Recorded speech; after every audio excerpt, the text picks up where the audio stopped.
Clearing the airway is one of the most important skills that we need to master as emergency physicians. Now, this is a huge topic, and we'll really only be presenting and covering some of the basics, and won't be covering things like surgical airways or non-invasive positive pressure ventilation in detail. We'll leave that for another time.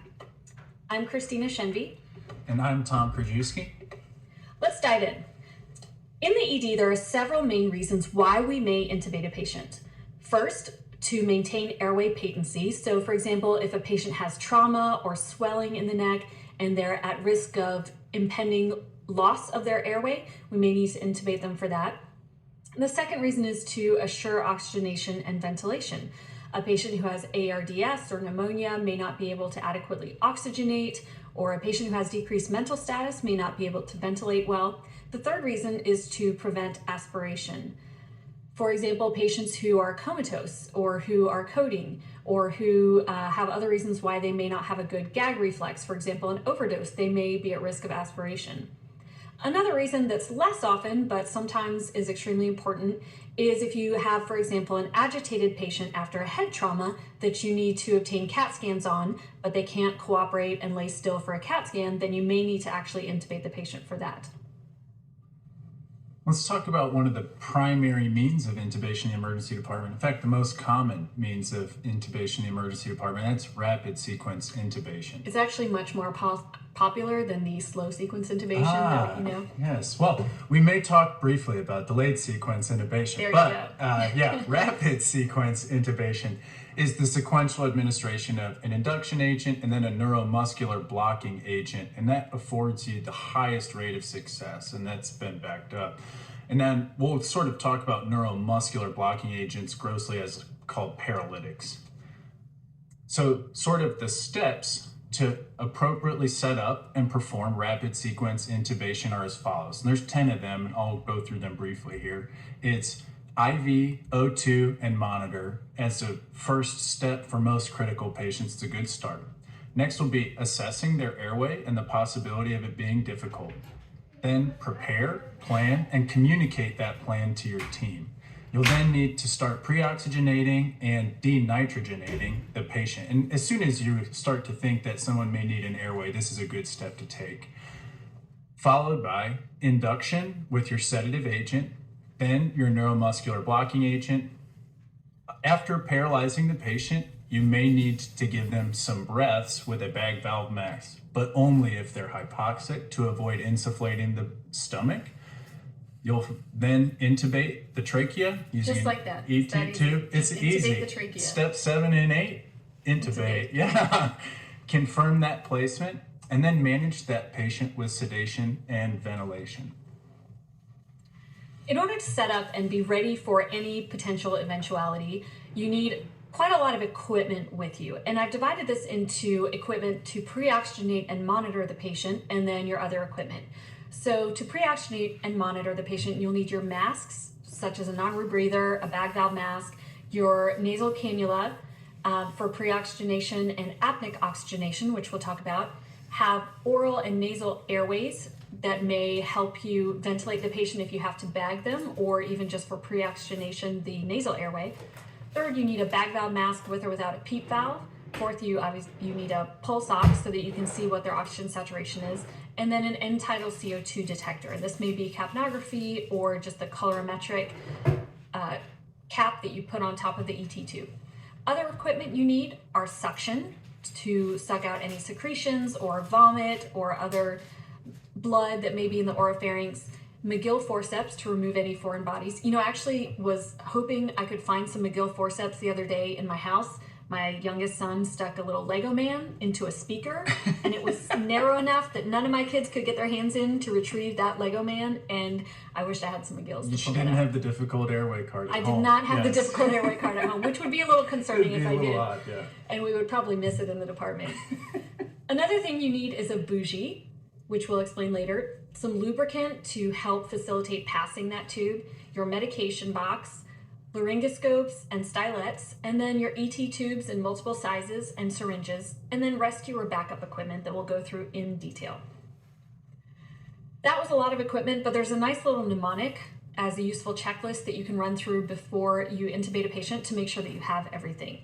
And this is called SOAP-Me. S is for suction, O is for oxygen, A is for airways, so your ET tube, your stylet, your backups.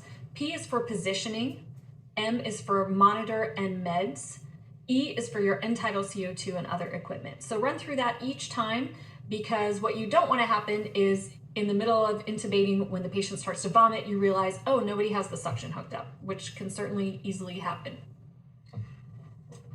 Traditionally, there used to be the thought that you needed to pre-treat patients before giving them their induction agent and paralytic to help offset some of the adverse physiologic effects that may happen during intubation. And that's sort of been revised, but there's certainly a couple indications where you should. So for bradycardic pediatric patients who are less than 5, or bradycardic patients less than 10 who are going to receive succinyl choline, to sort of offset their vagal response, you should give them atropine, and that's at a dose of 0.02 milligrams per kilogram IV. In adult patients who may present with increased blood pressure and increased heart rate, and may also have, as a result, increased intracerebral pressures, they may be having a massive heart attack, or maybe they're even having a dissection, fentanyl is a nice pre-treatment to help offset some of that adrenergic surge that they're having. There's a lack of evidence for lidocaine use, which traditionally was used in head injury patients. And the general statement is, save a couple of specific examples, there's not much use for pre-treatment at this point. The most commonly used induction agent is etomidate, and the dose is 0.3 to 0.5 milligrams per kilogram. It tends to have less effect on blood pressure than some of the other agents, so it won't drop your blood pressure too much, and it lasts for about 10 to 20 minutes. Another agent is propofol. This is used most by anesthesia as well, at a dose of about 0.5 to 1.5 milligrams per kilogram. The downside of propofol is that it does drop your blood pressure. So if the patient is already hypotensive, then this may not be the best agent. At those doses, it can also cause apnea, but then again, you're intubating the patient. I guess you're going to take care of that anyway. Yeah. It does have good anticonvulsant properties. So for a patient in status epilepticus, this would be a good choice. It lasts about 8 to 15 minutes, so it's relatively short acting. A third good option is ketamine, and the dose is 1 to 2 milligrams per kilogram. This causes a dissociative state, and it also typically increases the blood pressure and heart rate, and it can also increase secretions. Another benefit of ketamine, which is so many people's favorite drug ever right now. It's very in right now. It's so in right now. It's so hot right now.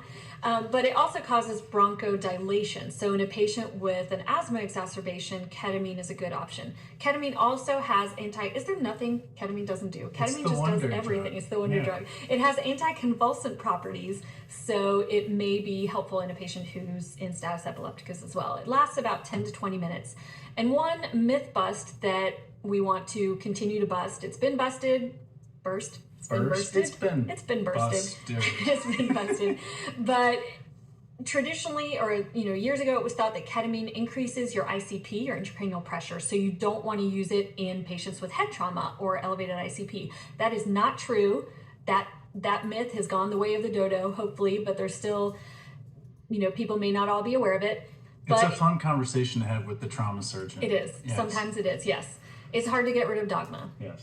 Harder than getting rid of dodos. Yes. Those are actually relatively easy to get rid of. But it actually may be cerebroprotective. So again, ketamine is cerebroprotective, can help treat seizures, and causes bronchodilation. So it's a good option, especially in kids. If for some reason none of these are available, benzodiazepines may be an option, such as midazolam, along with an opioid like fentanyl. But these three, etomidate, propofol, and ketamine, are the most commonly used medications. Yeah, if none of those are available, also a letter to your medical director would probably be a good thing on the list. Now moving on to the paralytics. Succinyl choline is the most commonly used paralytic in the emergency department, and it's going to be dosed at 1.5 milligrams per kilogram. This is a depolarizing paralytic, and it's got a relatively rapid onset. 60 seconds, and its max effect is going to be somewhere around 2 to 3 minutes. Generally, you'll see people have what we would call fasciculations or some, posturing potentially in between the administration of it and its full paralysis. Now, succinyl choline is functionally two molecules of acetylcholine. And as a result, it functions in the same sort of way and is broken down in the same sort of way. It'll cause a transient increase in your potassium, and that usually is somewhere around 0.5 milliequivalents, which generally is not a big deal, but there are specific populations where this is actually a major concern. So those patients who, one, you think have high potassium to begin with, have had a burn somewhere greater than 5 days prior, a crush injury, or have a denervation injury, because it can cause this increased potassium and as a result some negative effects. Like cardiac arrest. Like death, yes. And that's because after such injuries, there's an upregulation of the acetylcholine receptor at the neuromuscular junction. There's another population to be concerned about, and that's in children who have suspected or known neuromuscular disorders, or those patients with myopathies, as it can cause an elevated potassium as well. Now, there's another side effect potentially with succinylcholine, and that's malignant hyperthermia. And it's similar to some of the inhaled anesthetics in that it can cause a rapid fever, acidosis, rigidity, and then hyperkalemia. Now, if that happens, or you suspect that it's happening, the treatment is with dantrolene and cooling, and that dantrolene dose is 2.5 milligrams per kilogram.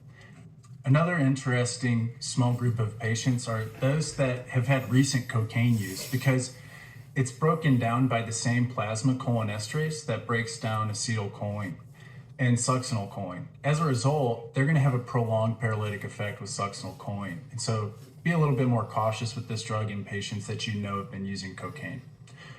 Another paralytic is rocuronium. Now, rocuronium is a non-depolarizing agent, and the dose for that's 0.9 to 1.2, or to facilitate that, about 1 milligram per kilogram. And its onset of action is going to be between 1 and 3 minutes, but its duration is going to be between 30 and 45 minutes. This is probably the second most commonly used paralytic in the emergency department. The third paralytic that's used with any frequency is called vecuronium, and this is another non-depolarizing agent, and it's got a fairly unique dose, 0.15 to 0.28 milligrams per kilogram.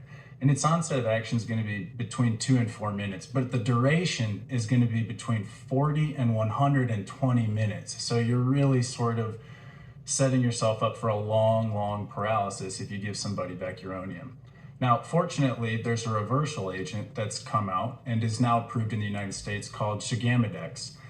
This is relatively early in its use, and sort of how it's going to be implemented is yet to be seen, but it's worth knowing that it exists.